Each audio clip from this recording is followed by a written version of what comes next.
Hello, welcome to our new video. In this video, we'll be learning about a nested loop.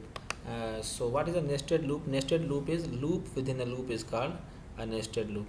So, what does this mean? Let's understand it by creating a program. So, what I wish to do is I want to list all prime numbers less than a number uh, given on the given input, less than a number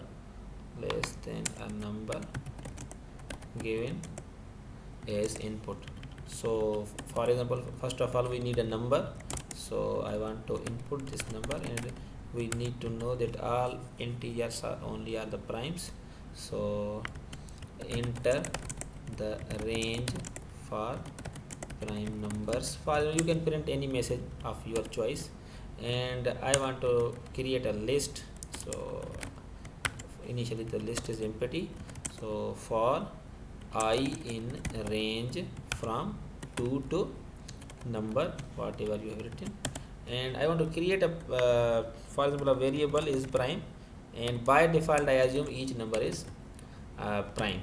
So afterwards I want to run another loop for j in range from 2 to I, right? So each number needs to be checked. If I have to write 2 here.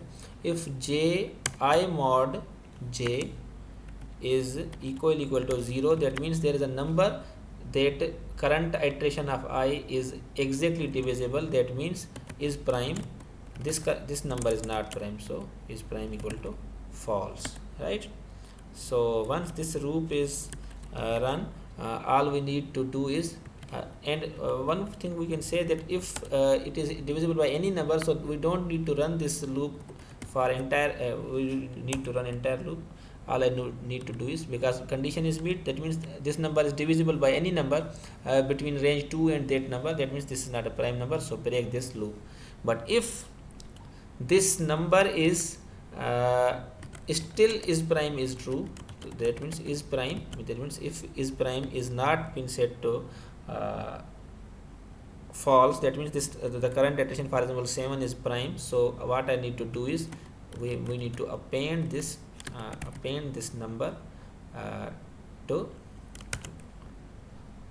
our list dot append what I, right? So I needs to be appended, and finally in the end we need to write print and the values in the list. I can write like this as well.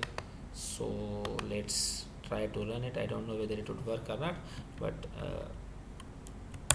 we won't know until we do it. So for example, if I input 27, so between 27 and 0, 2 is prime, 3 is prime, 5 is prime, 7, 13, and you can see I want to check it again. This time I say maybe 49 or maybe 64, right? You can see all primes between 2 and 64 are printed. So I hope this video should help you, and if you have any question regarding it, you can ask in the comment section, or you can directly contact me on my WhatsApp number. Okay, till now, bye bye.